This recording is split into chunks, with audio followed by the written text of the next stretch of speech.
Mabuhay, this is Bob from Love Beyond the Sea. Today I want to talk about avoidance of taking risks as it pertains to looking for a wife from the Philippines. This comes from a hackspirit.com article that I'm going to adapt to the dating and marrying scene. It's called 10 Habits of Unsuccessful People Who Never Move Forward in Life. So what about dating? Because some people get stuck there and they never move forward. And there's a lot of reasons why. And this article has 10 reasons about people who never move forward in life. And this is number 5. But again, I am going to convert this to dating and marriage. Avoiding taking risks. Individuals who never seem to progress in life often exhibit a fear of taking risks. They prefer to play it safe, sticking to the tried and tested, even if it's leading them nowhere. The fear of uncertainty or potential failure prevents them from stepping out of their comfort zone and trying something new. This avoidance of risk isn't simply about being cautious, it's a reflection of their mindset. According to the article, they focus on the potential for failure rather than the opportunities for growth and learning that taking risks can provide. Taking calculated risks is essential for success. It encourages innovation, builds resilience, and can lead to significant rewards. Unfortunately, those who remain stagnant in life overlook this fact. They fail to recognize that without taking risks, they are unlikely to experience significant change or progress. Please subscribe here to Love Beyond the Sea. I married a woman from the Philippines in 2015 from the United States. Married her in only 54 days. Believe me, I took a lot of risks. I might not have recognized it at the time. I was very determined to find somebody. And we talked for about 4 hours a day. And I proposed to her on day 18, flew right down there because I had some time off from work, and got married. We've been married since then, over 8.5 years. And I talked to a lot of guys, like on Messenger, even the phone. I've had emails, of course, comments and videos on TikTok and YouTube and Rumble and MeWe and Twitter and Facebook and so on. Risk-taking, that's part of it. And it's real. This can be in looking for a job. Well, I'm kind of comfortable. I think I could do that, but I'm not sure I want to, see what's on the other side, and maybe I'm better off staying where I am. You can talk like that with dating too. I've seen it before. And I do agree that you have to take some risk, try something new to move forward, especially if you are stuck. And so it is, people focus on failure rather than opportunities for growth and the like. They'll say, well, I've heard of so many people that married a Filipina, and they might even say every single one of them ended up in disaster. I can't do that. Yes, I read where some people have good relationships, but I've had people telling me, you'd be a fool to do something like that. All they want is your money. When they get a green card or citizenship, they're going to bolt. They're going to end up divorcing you. They don't love you. It just doesn't work. You're going to be scammed. Well, who wouldn't feel hesitant when they hear that? But at the same time, people like myself and others that we know have had good relationships with a woman from the Philippines.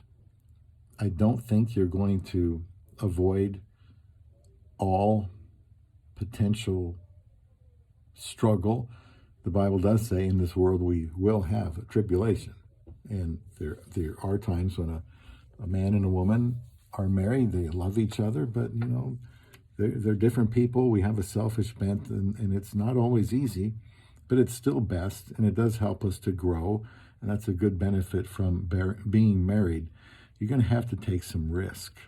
However, it might be in flying for the first time, talking on camera to somebody from thousands of miles away. Maybe she's a little younger than you're used to, but you're intrigued by that. But you don't know what to say, or if you have anything in common, I've got lots of videos here on Love Beyond the Sea to try to address that sort of thing, because I was going through that myself at one time, and I continue to hear from other people who are interested in this, and they talk about what they're going through, and are they willing to take some risks? You can minimize risk, of course. You don't have to go into it blindfolded. You can look for women who are conservative, maybe avoid some of the bigger cities. That's just something to think about. You can find a conservative woman there if she grew up that way, she's got good parents, and she moved to a bigger place like Manila or Cebu. Try to move this phone over without dropping it like I did the last time. So you'll have to take risk, but you can minimize it. You can minimize risk by not sending money to somebody you don't know. And you may come up against that right away. And I've always said, just like my wife would say, don't do it. Don't send money. If you haven't met them yet in person, I would even go as far as to say, if you haven't proposed to them and you're not engaged, don't send any money. You're not obligated to. You might feel like, well, why not? They need it. I can give it. And that's true, but it's risky because they need it, but they don't necessarily need it from you. And it's not like they're not going to get by. And you're not there to rescue anybody. You're there looking for a wife. Therefore, you are going to minimize risk by looking for things like character and integrity and personality, things that aren't going to change and can even get stronger and better and more beautiful as the years go by. Don't look in red light districts. I would say don't, fall for women that, wear a lot of skimpy clothes. That's not the type of woman that's going to, make a lasting, good quality wife, in my opinion. Yes, now maybe a few rare ones can, but I'm not talking about everybody. I'm talking about minimizing risk. Just don't do that. And also, for example, if they're not going to be spending a lot of time with you regularly, on time with you, let's say, every day or 5 days a week, that's not too much to ask, and spend a little bit of time on camera. Insist on camera where you can see what's going on. So, you have their attention, they have your attention. It's just more normal that way. And if they're not going to be spending time with you, and if they're going to be asking for money or talking about situations where money is needed without asking for it, move on, find somebody else. If they're trying to appeal to you through their body, move on. Because the right woman will try to appeal to you the opposite way, by not looking like other women, by not asking for money, by telling you she can take care of herself. Those are good signs. Look for somebody that you can communicate well with. I'm not saying you have a million things in common, but her English is well enough that you're not constantly wondering if she understood what you were saying. You'll know what I mean if you're ever in that situation. And please leave comments here about risk-taking when looking for a woman in another country. There's, I suppose there's some danger